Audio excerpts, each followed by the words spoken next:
हमो गुरु गोबिंद सिंह, हमो नानक अस्त, हमो रतन जोहर, हमो मानक अस्त। अमृत बाणी मीठी तार, जिन पीती तिस मोख द्वार। जिन्ना सास गिरास ना विसरै, हर नामा मन मंत। तन सिसई नानका, पूरन सोई संत।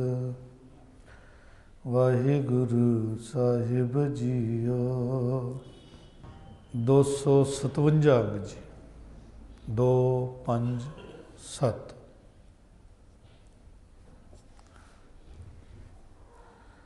टू 57 पेज अज की लड़ी का गुरु पातशाह ने बख्शिया। 33 नंबर सलोक ते पौड़ी जिस दी विचार कल समाप्त हुई। 34 नंबर सलोक ते पौड़ी अज की लड़ी दे गुरु पातशाह बख्श रहे ने। गुरु अर्जन देव महाराज की पावन पवित्र बाणी, जिसनों 52 अखरी के अखरां दे राहीं गुरु महाराज ने अध्यात्मक ज्ञान बख्शिया है।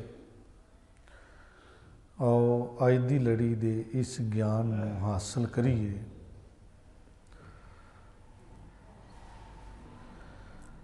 गल ते परमात्मा तक पहुँचन दी ही है,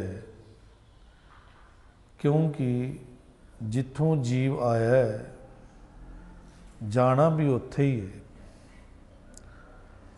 जिथों जीव की शुरुआत हुई एंड भी उत्थे ही है। जिमें पानी की शुरुआत सागर तो हुई एंड भी सागर ही है। पर यात्रा बड़ी लंबी है। उठदा पानी सागर चों किसी होर तरीके नाल है, पर सागर च लीन हुंदा किसी होर तरीके नाल है। सागर चों भाप बन के पानी आकाश भी चला जाता है। मींह बनता है, बदल बनता है, बर्फ बनता है, कोरा बनता है। कित्थे सागर, कित्थे पहाड़ जिथे वो बर्फ बन के गिरदा है। कित्थे सागर ते कित्थे बदल बनता है, कित्थे गड़े बन के गिरदा है। फिर वो बर्फ जमी रहिंदी है वो सागर ही सारा। फिर उत्थों उहदी लंबी यात्रा है।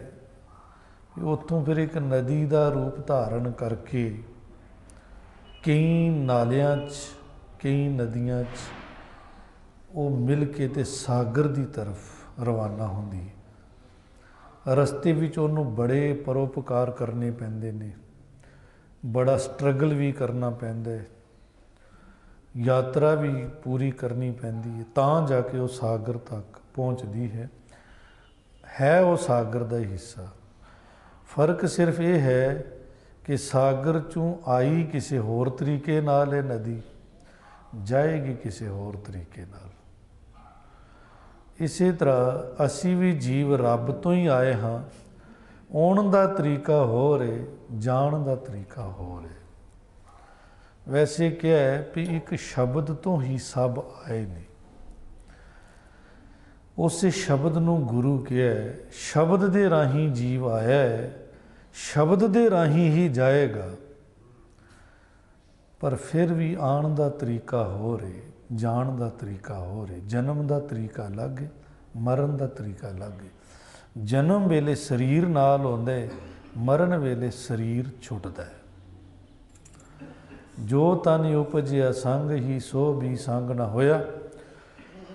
मैं कर्ज करके फिर आपां इस बाणी नूं विचारदे हां। एक शब्द असी पढ़ते हाँ गुरु गोबिंद सिंह साहब के संबंध विच। तेई प्रकाश हमारा भयो, पटना शहर बिखे भाव लयो। कि पटना शहर के अंदर गुरु साहब कहते मैं भाव लिया।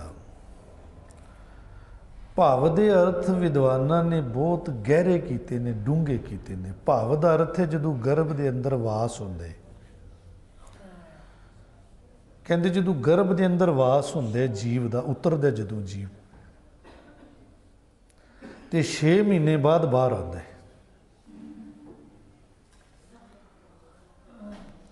ਸਰੀਰ ਪਹਿਲੇ ਅੰਦਰ ਬਣਦਾ, ਜੀਵ ਦਾ ਜਦੋਂ ਪ੍ਰਵੇਸ਼ ਹੁੰਦਾ ਉਦੋਂ ਮਾਂ ਨੂੰ ਵੀ ਕੋਈ ਖਬਰ ਨਹੀਂ ਹੁੰਦੀ, ਉਸ ਨੂੰ ਭਾਵ ਕਿਹਾ ਹੈ। ਜਿਸ ਲਈ ਉਹ ਦੁਨੀਆ 'ਚ ਆਉਂਦਾ ਉਸ ਨੂੰ ਪ੍ਰਕਾਸ਼ ਕੇ, ਪ੍ਰਕਾਸ਼ ਹੋਏ, ਜਨਮ ਹੋਏ। ਵਿਦਵਾਨ ਕਹਿੰਦੇ ਨੇ ਵੈਸੇ ਬੜੀ ਗਹਿਰੀ ਖੋਜ ਦੀ ਲੋੜ ਹੈ। ਇਹ ਆਮ ਤੌਰ 'ਤੇ ਖੋਜ ਸਾਹਮਣੇ ਰੱਖੀ ਜਾਏ ਤੇ ਆਮ ਬੰਦੇ ਦੀ ਸਮਝ ਤੋਂ ਬਾਹਰ ਹੈ, ਕਿਉਂਕਿ ਇਹ ਤੇ ਸਾਰਾ ਰੂਹ ਦਾ ਖੇਲ ਹੈ। ਗੁਰੂ ਸਾਹਿਬ ਕਹਿੰਦੇ ਵੀ ਮੈਂ ਜਿਸਲੇ ਭਾਵ ਲਿਆ ਤੇ ਉਹ ਪਟਨੇ ਚ ਲਿਆ, ਤੇ ਜਿਸਲੇ ਪ੍ਰਕਾਸ਼ ਹੋਇਆ ਤੇ ਉਹਦੀ ਗੱਲ ਕਰਦੇ ਨੇ, ਜਬ ਹੀ ਜਾਤ ਤ੍ਰਿਬੈਨੀ ਭਏ ਪੁੰਨ ਦਾਨ ਦਿਨ ਕਰਤ ਬਿਤੇ।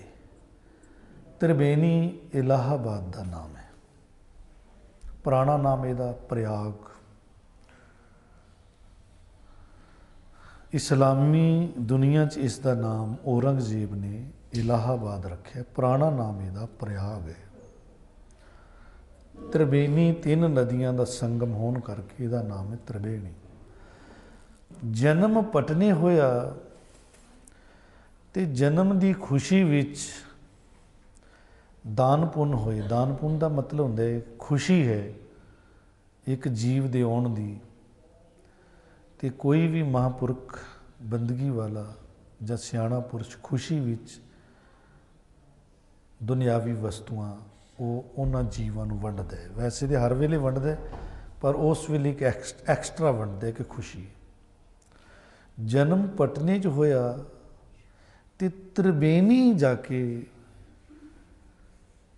ਖੁਸ਼ੀਆਂ ਵੰਡੀਆਂ ਗਈਆਂ। ਕੀ ਕਹਿਣਾ ਚਾਹ ਰਹੇ? तेई प्रकाश हमारा भयो पटना शहर बिखे भाव लयो जब ही जात त्रिबैनी भये पुन दान दिन करत बिते। कहते उत्थे किन्ने दिन पिता जी साडे आउण दी खुशी च इतने चाह च आए, क्योंकि एक पुत्र होया सी बड़ी लंबी उम्र च, लास्ट उम्र च,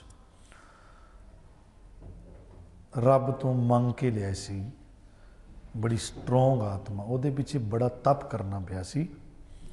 गुरु गोबिंद सिंह ਨੂੰ इस सृष्टि ते लियाण वास्ते गुरु तेग बहादुर साहब ने बहुत तप किया, बहुत बंदगी की है। अगर गुरु तेग बहादुर साहब ਨੂੰ गुरु हरगोबिंद पातशाह ने गुरता गद्दी नहीं दी सी तो ਉਹਦਾ ਕਾਰਨ ਇਹ ਸੀ ਵੀ अगर गुरता गद्दी ਇਹਨਾਂ ਨੂੰ देती फिर सेवा ते लग जाएंगे,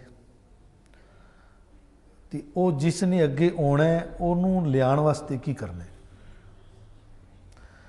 तो उन्होंने लियाण वास्ते गुरु तेग बहादुर महाराज तप करते रहे गुरु गोबिंद सिंह ने इस सृष्टि ते लियाण वास्ते। उस तप दे नाल है तो माता गुजरी तपस्या करती रही। खैर गुरु नानक पातशाह के संबंध च भी दो विचार चलते हैं। कुछ कहते विसाख के महीने गुरु नानक साहब का प्रकाश होया, कुछ कहते ने कत्तक के महीने ये भी 6 महीने का फर्क है। इंज लगता है भी विसाख महीने च भव होया, रूह उतरी, परमात्मा स्वरूप जोत रूप गर्भकाल च उतरी, 6 महीने बाद प्रकाश होया। लेकिन आम बंदा नहीं समझ पा रहा। ऐसा हो सकता है भी ਇਹਦੇ ਵਿੱਚ भी एक भेद की गल होवे। खैर आम तौर पर कहा जाता है किसी भी गुरु व्यक्ति का या किसी भी भगत महापुरख का ज्योति जोत मनाना सब तो वधिया गल होंदी है, क्योंकि लास्ट विच ही सारी गल का निर्णय होंदा है भी इन्हां ने जीवन बतीत किवें कीता, उस तो पहले तो पूरी खबर नहीं मिलती है, फिर भी आम अगर देखा जाए तो, पर फिर भी गुरु पातशाह प्रति कोई शंका नहीं, भगतां प्रति कोई शंका नहीं होंदा कि जन्म तो भी इस तरह होंदे हैं। इत्थे जिहड़ी अज गल चल रही है अज की लड़ी च, ये जो जीव विछड़िया परमात्मा तो, मैं अर्ज करे शब्द नाल ही विछोड़ा होया है, तो शब्द नाल ही मिलन होंदा है। गल यह है कि जदों जीव आउंदा है तो ये उत्ते गल चल रही सी कि 6 महीने जोत उतरदी है गर्भकाल च, ते उस तो बाद उसका शरीर जिहड़ा इस दुनिया च आउंदा है। गडंदियां 6 माह पूरी शरीर की बनतर जिहड़ी अंदर बनती है वो 6 महीने लग जाते हैं पूरी बनतर बनन च, बाकी उसनूं भरन दे विच 3 महीने होर लग जाते हैं, 9 महीने 10 महीने की पैदाइश मनुखी पैदाइश। तो जिस वेले जीव आत्मा परमात्मा तो जुदा हुई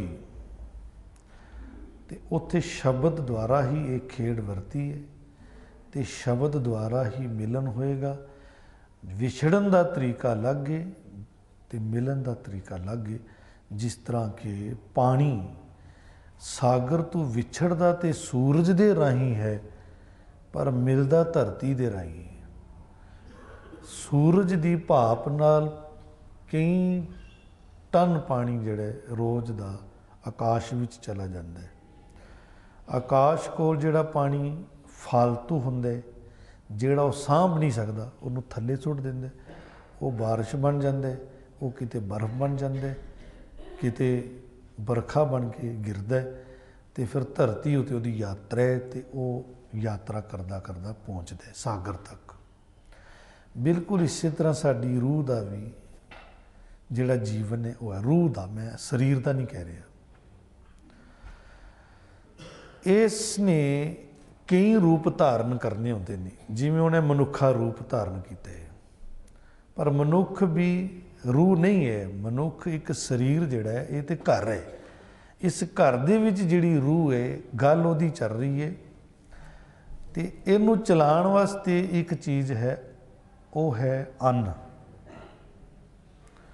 मनुख जिहड़ा अन्न ते आके रुकदा है, और कईयां दा ते जीवन ही ये बन जाता है भी अन्न धन बारे सोचो बस, और उसे नूं जीवन मन के सारा जीवन अन्न धन दे आके खत्म हो जाता है। जद कि रब दा ये खेल है, तो रब कहंदा है भी तेरे अन्न की चिंता सारी मेरे कोल है, तू जिहड़ा अपना काम है वो कर। लेकिन अपना काम जिहड़ा मेन करन वाला है वो तो रब वल जाना है, उन्होंने छड्ड के बंदा सिर्फ अन्न की चिंता ते लग्या रहिंदा है। इहदे उत्ते अज ये बाणी विचार दे रही। आओ इनू समझदे हां। पहला सलोक फिर पौड़ी। सलोक विच गुरु साहब कह रहे हैं, दासें एक निहारिया सब कछ देवन हार। जिहड़े उहदे दास ने, जिहड़े उहदे प्यारे ने, उन्होंने निहारिया मने देख लिया। दासें एक निहारिया, एक नूं उन्होंने वेख लिया वे, एक परमात्मा नूं वेख्या। की वेख्या? ये वेख्या कि सब कछ देवन हार, सब कुछ ही देनहार है परमात्मा। सब कुछ, सब कुछ का मतलब उन्हें शरीर दिता है, तो शरीर का इंतजाम भी उन्हें करना ही पेगा। उन्होंने सब कुछ दिता उन्हें। तो वह फिर की करते हैं, कहते हैं वो फिर इंज करते हैं कि सास सास सिमरत रहें नानक दरस आधार। परमात्मा के दर्शनां नूं आधार बनाते हैं जिंदगी का। नानक दरस आधार, उहदे दर्शनां नूं आधार बनाते हैं। उन्हों का मोटिव की है? उहदा दर्शन पाना है। एम की है? उहदा दर्शन पाना है। दर्शनां नूं मेन रख के ते श्वास श्वास सिमरत रहे। हर श्वास नाल उहदी याद बना के रखते हैं, हर श्वास उसका नाम जपते हैं। कितनी वड्डी गल है। एक गल नोट करना, मैनू माफ़ भी कर देना, क्योंकि काम बहुत औखा है, तो उस औखे काम की कई बारी आपां गल कर दें, कोई जीव सोचते हैं सानू कुछ कहा गया। श्वास श्वास जाप किते साडा शुरू होया कि नहीं होया? अजे रसना ते खड़े आपां, अजे रसना का जाप ही कंप्लीट नहीं हो रहा। तो श्वास श्वास की गल इत्थे चल रही है। गुरु पातशाह कह रहे भी वो श्वास श्वास सिमरते रहते ने, तो वाहिगुरु के दर्शनां नूं आधार बना के भी मेन गल तो वह दर्शन पाना है। बाकी उन्होंने देख ली ये गल, परमात्मा नूं देख लिया, भाव है कि परमात्मा की इस गल नूं देख लिया। जे देख लिया तो फिर तो गल खत्म हो गई है। इत्थे कह रहे हैं भी एक नूं निहारिया उन्होंने, एक दी गल नूं निहारिया। की निहारिया? कि सब कुछ देनहारे। ये गल उन्हों के जहन च आ गई है, दिमाग च आ गई है, यह गल भरोसे भी आ गई है भी वो सब कुछ देनहार है। एक गल होर समझना, सब कुछ देनहार है, ये गल तो समझ भी आती है, पर सब कुछ देनहार किवें है, यह गल सारिਆਂ समझ नहीं आती। नोट करना जी, सब कुछ देनहार है, ये तो असीं सब मनते हैं, पर सब कुछ देनहार किवें है, ये नहीं समझ आती। फिर मन डोलता है। जदों ये समझ आती है भी देनहार तो वह है, पर सिस्टम वह है वे इंज देनहार है, बस फिर चिंता खत्म हो जाती। प्रभु देनहार है, ये गल समझ भी आई तो अद्धी चिंता खत्म हुई, अद्धी अजे है। पर जदों सिस्टम पता चल गया कि देनहार तो हैगा, भी देन का तरीका वह है वे, उन्होंने तरीका पता चल गया, किस तरीके नाल देना उन्हें, ये उन्होंने पता चल गया भगत नूं। बस वो भरोसा हो गया वह। बाकी भी कहते हैं कि वह देनहार है, लेकिन वो अपनी मत विच वाड़ते हैं, अपनी अकल वाड़ते हैं, इसलिए फेल हो जाते हैं। उन्होंने मूँह की खानी पैंदी है, वापस मुड़ते हैं, दुखी होंगे हैं। फिर उन्होंने ये शक होंदा कि देनहार रब है कि जां इहदे च मेरा भी कुछ रोल है। वो ये समझ ही नहीं पाते कि देनहार वो किवें वे। इसलिए कि दासां ने, प्रभु के प्यारियां ने एक गल नूं निहार लिया, एक नूं वेख लिया भी सब कुछ रब देनहार है, तो वो फिर चिंता मुक्त हो जाते हैं, तो श्वास श्वास उसका सिमरन करते हैं। तो श्वास श्वास सिमरन करके तो किस वास्ते करते हैं?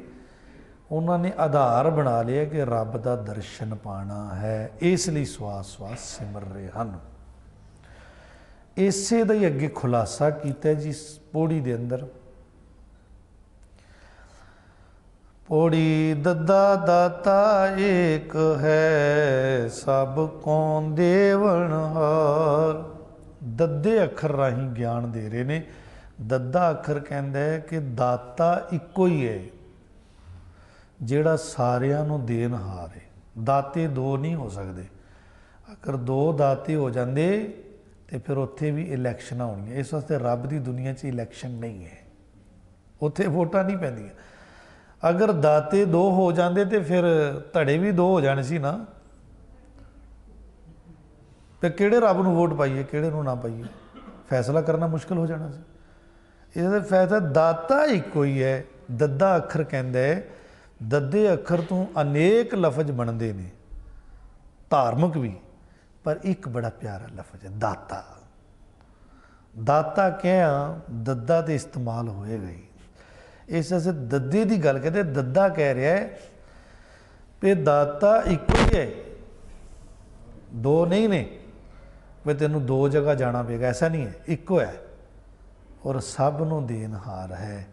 तो देनहार भी ऐसा है, देंदे तोट न आवई अगणत परे भंडार। उन्होंने देंदियां कोई तोट नहीं आती, कमी नहीं आती, देंदा दे ਲੈਂਦੇ ਥੱਕ ਪਾਏ। ਲੈਣ ਵਾਲਾ ਥੱਕ ਜਾਂਦਾ ਹੈ, ਦੇਣ ਵਾਲਾ ਨਹੀਂ ਥੱਕਦਾ। ਉਹ ਦੇਈ ਜਾਂਦਾ ਹੈ ਤੇ ਜੁਗਾਂ ਜੁਗੰਤਰ ਖਾਈ ਖਾਏ, ਜੁਗਾਂ ਜੁਗਾਂ ਦੇ ਅੰਦਰ ਜੀਵ ਉਸ ਦੀਆਂ ਦਾਤਾਂ ਨੂੰ ਖਾਂਦੇ ਚਲੇ ਆ ਰਹੇ ਨੇ, ਲੈਂਦੇ ਚਲੇ ਆ ਰਹੇ ਨੇ। ਯੁੱਗ ਹੋ ਗਏ ਨੇ, ਸੂਰਜ ਅਜੇ ਤੱਕ ਉੱਦਾਂ ਹੀ ਰੋਸ਼ਨੀ ਦੇ ਰਿਹਾ, ਮੁੱਕੀ ਨਹੀਂ ਰੋਸ਼ਨੀ ਇਹਦੀ। ਧਰਤੀ ਉੱਦਾਂ ਹੀ ਚਲੀ ਜਾ ਰਹੀ ਹੈ, ਯੁੱਗ ਬੀਤ ਗਏ ਨੇ, ਸਦੀਆਂ ਬੀਤ ਗਈਆਂ ਨੇ। ਪਾਣੀ ਉੱਦਾਂ ਹੀ ਹੈ, ਉਸੇ ਤਰ੍ਹਾਂ ਅਨਾਜ ਪੈਦਾ ਹੋ ਰਿਹਾ ਹੈ। ਖਰਾਬੀ ਮਨੁੱਖ ਦੀ ਅਣਗਹਿਲੀ ਕਾਰਨ, ਅਗਿਆਨਤਾ ਕਾਰਨ ਹੈ, ਉਹਦੇ ਵੱਲੋਂ ਤੇ ਕੋਈ ਕਮੀ ਨਹੀਂ ਹੈ। ਅਗਰ ਉਹਦੀਆਂ ਦਾਤਾਂ ਨੂੰ ਬੰਦਾ ਵੰਡ ਕੇ ਛਕੇ, ਪਿਆਰ ਨਾਲ ਛਕੇ, ਇਕੱਠਿਆਂ ਬੈਠ ਕੇ ਛਕੇ, ਤੇ ਕੋਈ ਪ੍ਰੋਬਲਮ ਹੀ ਨਹੀਂ ਹੈ, ਕੋਈ ਸਮੱਸਿਆ ਹੀ ਨਹੀਂ ਹੈ। ਸਮੱਸਿਆ ਸਾਰੀ ਆਪਣੀ ਈਗੋ ਪ੍ਰੋਬਲਮ, ਮੱਤ ਦੀ ਹੈ, ਆਪਣੀ ਮੱਤ ਵਾੜਨ ਦੀ। ਕਹਿੰਦੇ ਦਾਤਾ ਵੀ ਐਸਾ ਹੈ ਵੀ ਦਿੰਦਿਆਂ ਤੋਟ ਨਹੀਂ ਆਉਂਦੀ ਹੈ, ਤੇ ਭੰਡਾਰੇ ਵੀ ਉਹਦੇ ਅਗਣਤ ਅਣਗਿਣਤ ਭਰੇ ਹੋਏ ਨੇ ਭੰਡਾਰੇ ਉਸ ਦੇ। ਉਹ ਜੀਵਾਂ ਨੂੰ ਦਿੰਦਾ ਚਲਾ ਜਾਂਦਾ। ਇਹ ਦੰਦ ਸਾਰੀ ਜ਼ਿੰਦਗੀ ਖਾਂਦੇ ਨੇ, ਇੱਕ ਦਿਨ ਦੰਦ ਘਸ ਜਾਂਦੇ ਨੇ। ਪਦਾਰਥ ਨਹੀਂ ਖਤਮ ਹੋਏ, ਦੰਦ ਖਤਮ ਹੋ ਗਏ ਨੇ, ਅੱਖਾਂ ਖਤਮ ਹੋ ਗਈਆਂ ਨੇ। ਸੰਸਾਰ ਦੇ ਅੰਦਰ ਰੂਪ ਰੰਗ ਨਹੀਂ ਖਤਮ ਹੋਇਆ, ਬਹੁਤ ਹੈ। ਕੰਨ ਖਤਮ ਹੋ ਗਏ ਨੇ, ਕੋਈ ਸੁਣਨ ਵਾਸਤੇ ਚੀਜ਼ਾਂ ਥੋੜ੍ਹੀ ਖਤਮ ਹੋ ਗਈਆਂ ਨੇ, ਸੁਣਨ ਵਾਸਤੇ ਤਾਂ ਬਹੁਤ ਕੁਝ ਹੈ। ਆਵਾਜ਼ਾਂ ਸੁਣ ਲਓ, ਗੀਤ ਸੁਣ ਲਓ, ਸਾਊਂਡਸ ਸੁਣ ਲਓ, ਜਿੰਨੀਆਂ ਸੁਣਨੀਆਂ ਨੇ ਆਵਾਜ਼ਾਂ ਸੁਣ ਲਓ। ਕੰਨ ਖਤਮ ਹੋ ਜਾਂਦੇ ਨੇ, ਰੱਬ ਦੀਆਂ ਦਾਤਾਂ ਨਹੀਂ ਖਤਮ ਹੁੰਦੀਆਂ, ਜੀਵ ਹੀ ਘਸ ਜਾਂਦਾ।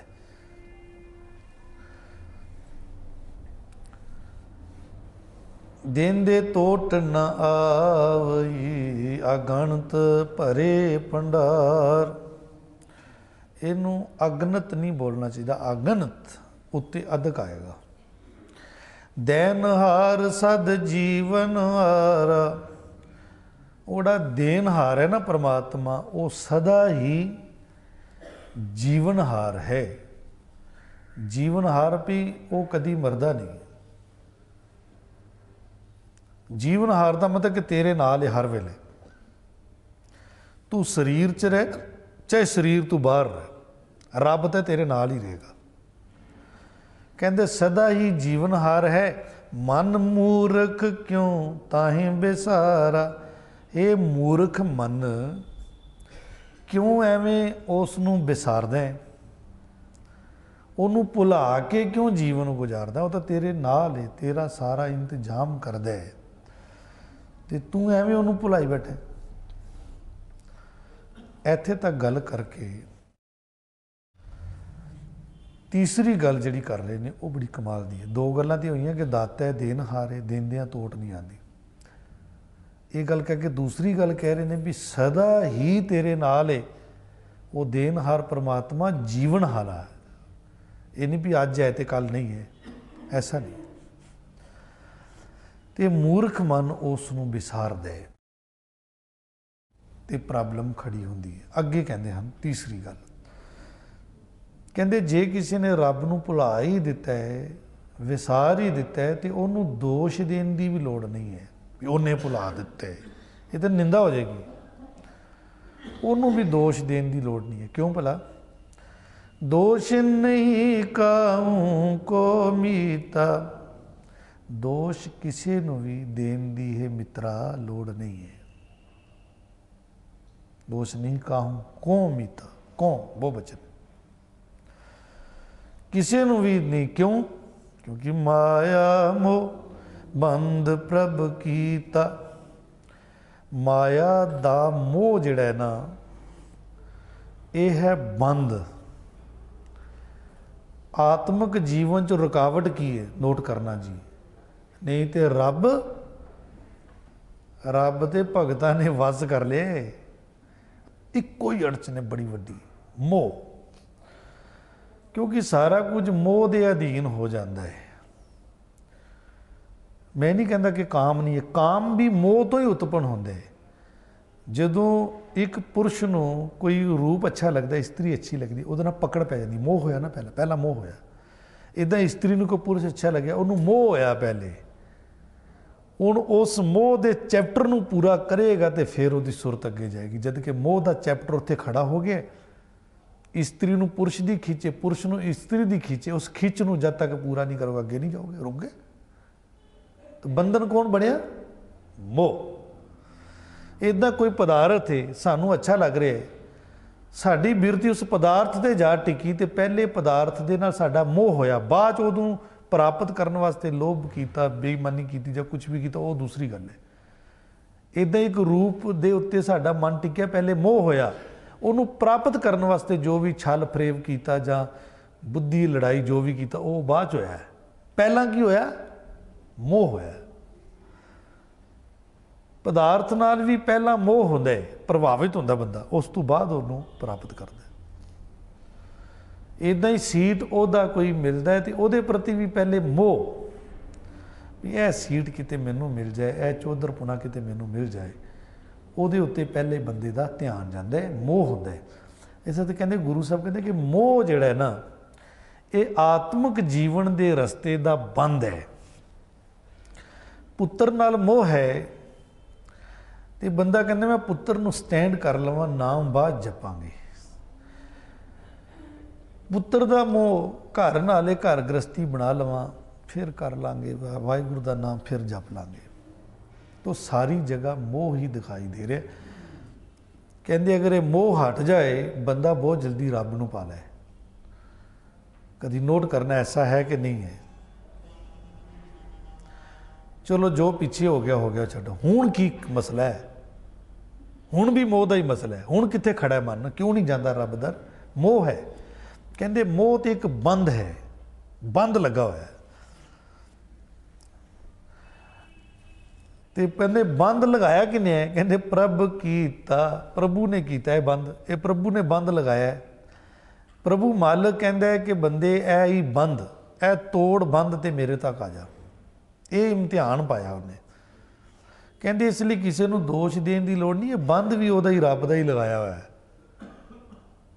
तो बंद तोड़ता भी सचमुच वही है। कबीर साहब का एक बड़ा प्यारा शब्द है, कहते सास की दुखी ससुर की प्यारी, जेठ के नाम के डरूं रे, सखी सहेली नंदन गहेली, देवर के बिर हो जरूर रे। कहते मैं सस को बड़ी दुखी हुई, आत्मा रूप च बोलते कि मैं आत्मा, मेरी सस ने मैनू बड़ा दुखी किया। सस कौन? माया। कहते पहला मेरा माया नाल संबंध होया, ये मेरी सस माया, पति मेरा परमात्मा। ये सस माया मैनू अपने पति कोल नहीं जाती, मैनू पति नाल प्यार नहीं करन देंदी। ये सस बहुत दुखी करती है। ये सस नहीं चाहती कि मेरा पति का किते मिलन हो जाए। अड़चन कैसा दृश्य। कहते सास की दुखी, तो कहते सस तू दुखी हो के ते फिर की किया मैं? ससुर की प्यारी, सोहरे नाल प्यार हो गया, पति नाल फिर ना होया। सस तू हट गई, सोहरे नाल प्यार हो गया। सोहरा कौन है? शरीर। कहते पहले मैनू माया तो दुख सीगा, हुण मैनू शरीर तो दुख है कि मैं शरीर बारे सोचन लग पई, ये आरे लग गई। बाबा कबीर जी सास की दुखी ससुर की, बड़ा गहरा बिच थॉट है जिहड़ा बाणी दसदी है। सास की दुखी ससुर की प्यारी, पर कहते फिर की होया? पहले माया सस तो दुखी सन ते शरीर सोहरे नाल प्यार हो गया, पति नाल फिर ना होया। पर जदों शरीर दे नाल प्यार होया ते जेठ दा डर। जेठ कौन है? मौत। कहते वो जेठ मौत मैनू हर वेले डरांदी रहती है। जेठ मैनू, जेठां दा काम ही की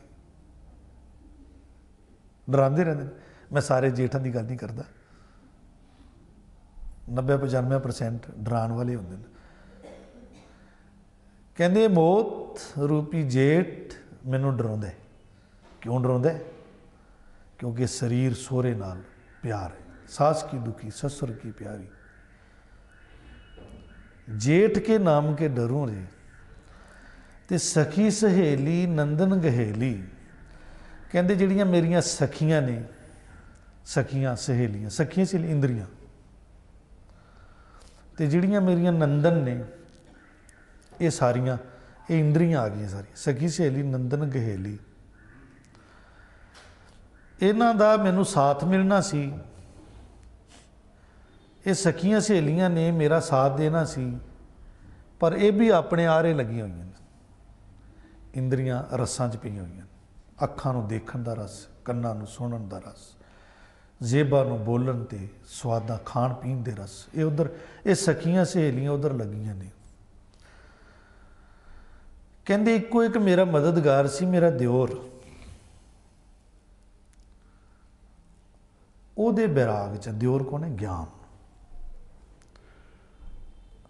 ज़्यादातर ये देखण च आया दिओर जिहड़े ने वो ज़्यादातर अपनी जो वड्डी भाभी होती है उसकी बड़ी देख रेख करते हैं, ज़्यादातर, सारी जगह नहीं, ज़्यादातर। कहंदे मैं ज्ञान रूपी दिओर दे बिरहा च हाँ, बैराग च, किते मैनूं ज्ञान हो जाए, ज्ञान रूपी दिओर मेरी देख रेख करे तां जो मैं अपने पति परमात्मा दे नाल मेल करा सकां। इत्थे कहंदे ने भी ये जिहड़ा माया दे मोह दा बंधन है ना, ये प्रभु ने आप ही कीता है कि जीव छोटे रस च पै जाए। अगर छोटे रस चों निकलेगा तो वड्डे रस च तां जाएगा ना। रब कहता है कि वड्डे रस विच आना है तो पहले तेनों छोटा रस देने, तू फसदा इत्थे कि नहीं फसदा, ये साडा इम्तिहान है। सच है कि इम्तिहान भी वो आप ही पाया उन्हें, उहदे इम्तिहान चों वो ही निकल सकता है जिसनों वो कढे। इत्थे की करना चाहिए जे माया का मोह सतांदा, की करिए? अरदास करो, प्रभु बचा सानू, कढ हुण बहुत हो गए, बहुत जन्म बिछरे थे माधो, ये जन्म तुम्हारे लेखे, बहुत मोह हो गए ने, बड़े रूप सतांदे ने, बड़े पदार्थ सतांदे ने, हुण इहदे चों कढो, जिहड़ा मोह तुसीं बख्शिया मैनू, बस यही चैप्टर पूरा कर दो जिन्ना कर है वा, हुण होर नहीं मैं खिलारना। एक तो अरदास, जिहड़ा रब ने सब नूं अधिकार दिते, अरदास का अधिकार सारे, चींटियां भी अरदास करदियां, ऐसा कहा जाता है बाणी च, और रब उन्हां दी भी सुनदे। इसलिए अरदास ते अरदास दे नाल जतन, जतन भी होवे इस पासे कि मोह सतारिया तो मोह नाल लड़े मन, कि बार बार किसी चीज़ के किसी शह के उत्ते टिकदा मन, उन्होंने हटाया जाए तो नाल अरदास की जाए, वो किरपा करेगा तो तां बंधन टुटना है। मोह का बंधन टुट गया तो फिर कोई दुनिया की ताकत नहीं रोक सकती। गया फिर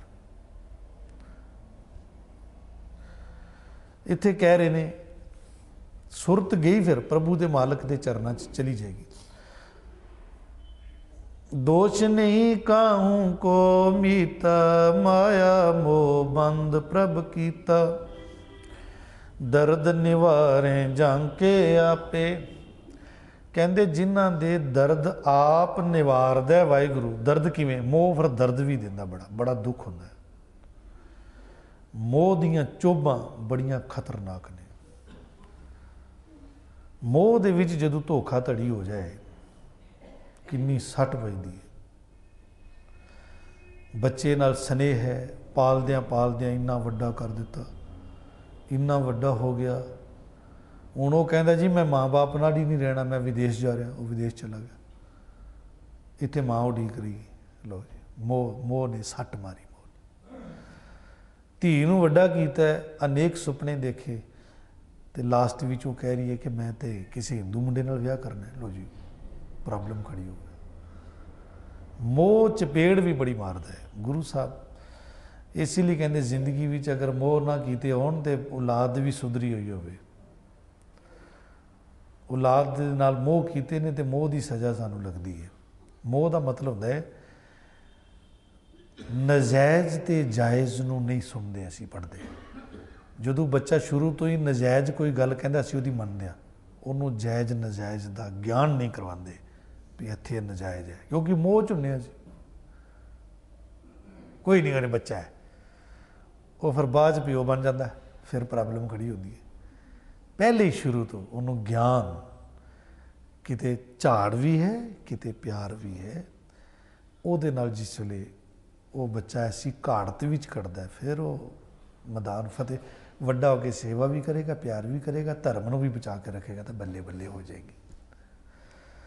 ਗੁਰੂ ਸਾਹਿਬ ਕਹਿੰਦੇ ਨੇ ਜੀ, ਜਿਨ੍ਹਾਂ ਦੇ ਦਰਦ ਆਪ ਵਾਹਿਗੁਰੂ ਨਿਵਾਰਦਾ ਹੈ, ਨਾਨਕ ਤੇ ਗੁਰਮੁਖ ਧਰਾਪੇ। ਇਹ ਨਾਨਕ ਤੇ ਮਨੇ ਉਹ ਹੋ ਫਿਰ ਸਾਰੇ ਹੀ ਗੁਰੂ ਦੀ ਸ਼ਰਨ 'ਚ ਪੈ ਕੇ, ਗੁਰਮੁਖ ਮਨੇ ਗੁਰੂ ਦੀ ਸ਼ਰਨ 'ਚ ਪੈ ਕੇ ਧਰਾਪੇ ਰੱਜ ਗਏ। ਉਹਨਾਂ ਨੂੰ ਪੂਰਨ ਤੌਰ 'ਤੇ ਤ੍ਰਿਪਤੀ ਮਿਲ ਜਾਂਦੀ ਹੈ। आओ ये बाणी पढ़ लीए। श्लोक 10 एक निहारिया, सब कछ देवन हार। सास सास सिमरत रहें, नानक दर्श आधार। पौड़ी दद्दा दाता एक है, सबको देवन हार। देंदे टोट ना होई, अगणत परे पंडार।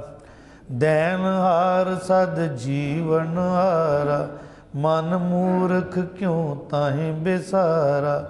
दोष नहीं काहूँ को मीता, माया मोह बंद प्रभ कीता। दर्द निवारे जाके आपे, नानक ते गुरमुख त्रापे। मोह की सज़ा समझ लैना जी। फिर ਮੋਹ ਦੇ ਵਿੱਚ ਜਦੋਂ ਅਸੀਂ ਫਸਦੇ ਹਾਂ, ਸਾਡਾ ਸਾਰਾ ਤਪ ਜਿਹੜਾ ਹੈ ਉਸ ਸ਼ੈ ਨੂੰ ਪੂਰਾ ਕਰਨ 'ਚ ਲੱਗ ਜਾਂਦਾ ਹੈ। ਕਮਾਈ ਵੀ ਲੱਗਦੀ ਹੈ ਅਤੇ ਸਮਾਂ ਵੀ ਲੱਗਦਾ ਹੈ। ਜਦ ਤੱਕ ਉਹ ਮੋਹ ਦਾ ਚੈਪਟਰ ਪੂਰਾ ਨਹੀਂ ਹੋਏਗਾ, ਤਦ ਤੱਕ ਸੁਰਤ ਉੱਥੇ ਖੜੀ ਰਹਿੰਦੀ। ਗੁਰੂ ਮਿਹਰ ਕਰੇ, ਅਰਦਾਸ ਕਰੀਏ ਅਤੇ ਮੋਹ ਸਤਾਵੇ, ਅਰਦਾਸ ਕਰੀਏ ਅਤੇ ਨਾਲ ਯਤਨ ਕਰੀਏ। ਵਾਹਿਗੁਰੂ ਜੀ ਕਾ ਖਾਲਸਾ, ਵਾਹਿਗੁਰੂ ਜੀ ਕੀ ਫਤਿਹ।